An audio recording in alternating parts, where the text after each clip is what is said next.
Welcome to Cameron's Conversations podcast. So, just wanted to touch on a subject that I think comes up quite a lot, and I think it can be a little bit misleading in some ways for some people, which is around step targets and weight loss and how important are they?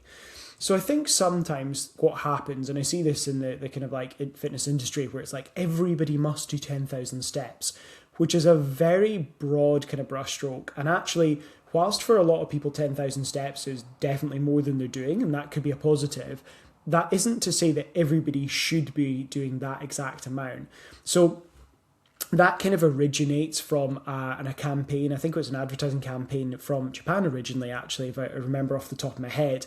And that's kind of where it stems from. And it's kind of catchy, right? You can see why 10,000 steps, it makes a lot of sense, right? It's just something that kind of like nice round numbers and all that kind of appeal. But when we're thinking about step targets, there's actually a few reasons that a step target might be useful for weight loss.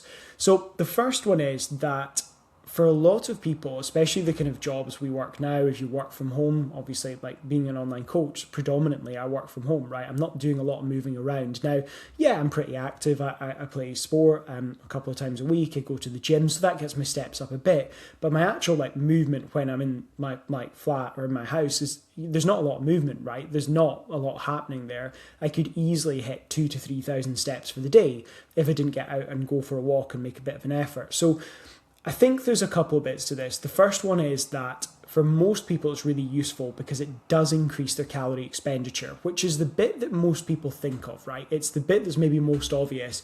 Okay, well, if I move more, that means my calorie expenditure is higher, I'm going to be in a bigger calorie deficit, and I'm going to lose weight faster. So that is part of it. And there's definitely an element of, if your calories are sort of, from which they are for most people, feeling sort of moderate to relatively low when you're dieting, right? You're finding it doable, but you wouldn't want to go too much lower.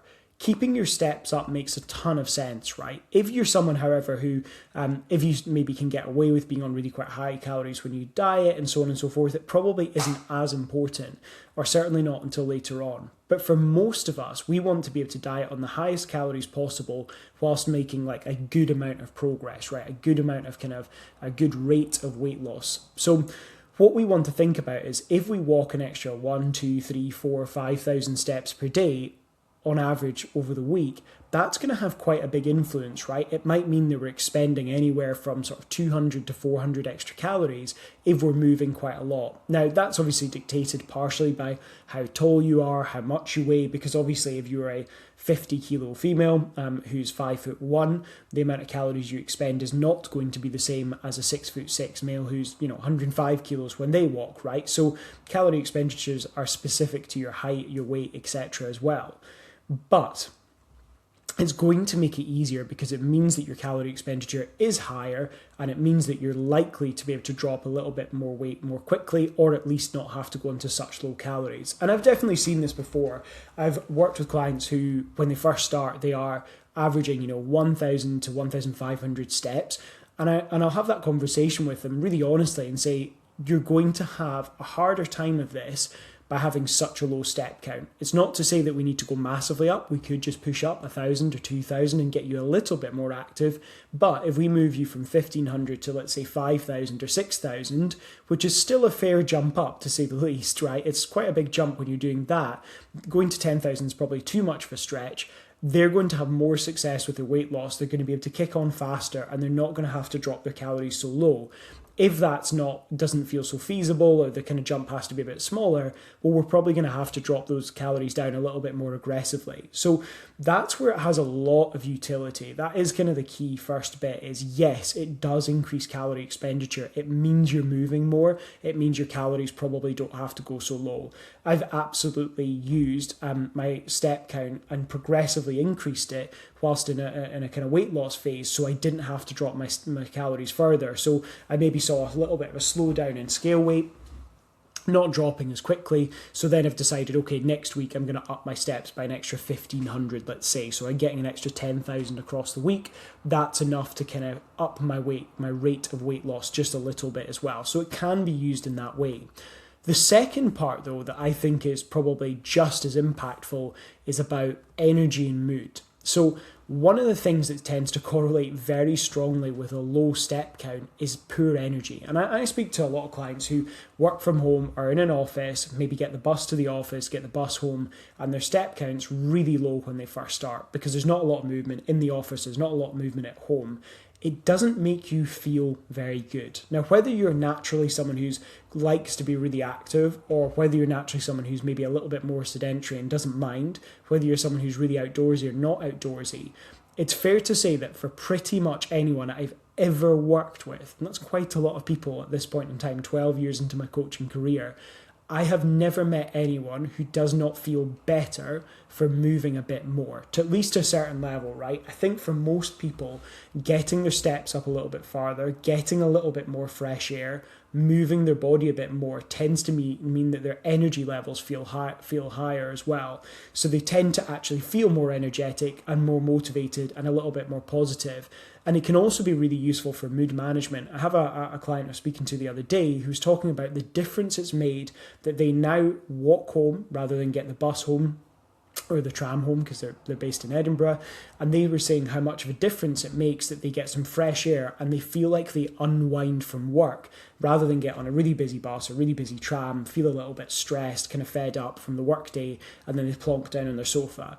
It's only taking them an extra 15-ish minutes roughly, or just over, to kind of walk back, but they're finding that they're much more relaxed and switched off, because when we're walking back, it allows you that time to process, you're getting a bit of fresh air, you get a bit of movement, your energy's better, your mood's better, which then has this kind of knock-on effect. So this kind of brings me on to point 3, which is a bit related to point 2, which is around your decision-making around food. So if you feel more energetic and your mood's a bit better and you're feeling a little bit more upbeat, sticking to your calories, making good decisions around food is going to be much easier. And that client's probably a perfect example of that, is if they've walked home and they're feeling a bit more chilled out, they have kind of let go of some of the stresses from the day, they feel like they've done a bit of movement, they're probably feeling a lot more upbeat. And they've also done another sort of behaviour which is positive for their health, right? They know they've ticked the box of getting a chunk of steps off. So they then go back. Their chances of sticking to their calories and making good food decisions are probably a lot higher. One, they've spent a little bit less time just sat down or sat on the sofa, or scrolling on Instagram if you're sat on your phone on the bus, etc. But two, they're also in a kind of position where, because they're kind of feeling a little bit more upbeat and a bit more relaxed, they are more likely to make the right food decisions and stick to the dinner they had planned out, because they're not going home super stressed and much more inclined to stress eat as well. So I think this is the key underrated thing about your step count, is that if you get out and you get more fresh air and it helps you manage your mood a little bit and your stress levels drop. And I don't mean that if you've had a really shitty day at work, there's no guarantee that you're going to go out from a 10 out of 10 stress to a 4. I'm not sure that it's going to be that effective. But if you go from a 10 out of 10 stress to a 7 out of 10, that might be the difference between you going home and being tempted to inhale a whole packet of biscuits, or just saying to yourself, do you know what, I'm just going to have my dinner, it's fine. Like, you're still maybe not in the absolute best mood ever. You're potentially still a little bit stressed, but it's more manageable. And that's where it comes in really, really handy, is this mood and energy management that then has this knock-on effect to the decisions we make around food. And I see this all the time when sort of people are maybe struggling a little bit, or they're a bit stressed or whatever, and if they go out and do something positive, they go for a little bit of a walk, get some fresh air, stick some music in, listen to a podcast, potentially this podcast, I don't know if that would cheer them up or not, but they listen to a podcast, they switch off a little bit from whatever that stress or that stimulus was, and then they make the better decisions. So that's where I think step targets are so useful. And the way I see it as a coach is I like to set step targets to make it easier for people to lose weight without going on ridiculously low calories. Because look, you know what, if you're doing 500 steps a day rather than 5,000, you've got to accept that there's 200, maybe 300 calories less expenditure there. You are going to have to diet harder. It might feel a fair bit harder for you than the person who goes and does those extra steps, right? So that's part of it. Then, as I say, it's all about mood and energy. We're looking after our nutrition, we're exercising more. That's usually what people are focusing on when you come into coaching, right? We're trying to get into better shape, to feel better, to feel more confident.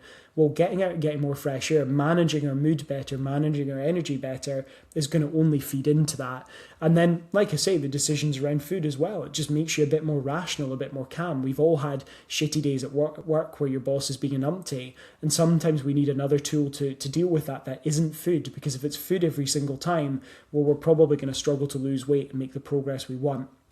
So that's it for today's episode, guys. I hope you are having a brilliant day. It has been a pretty good day over here, so I have to say I was looking forward to this one, and I will catch you next week.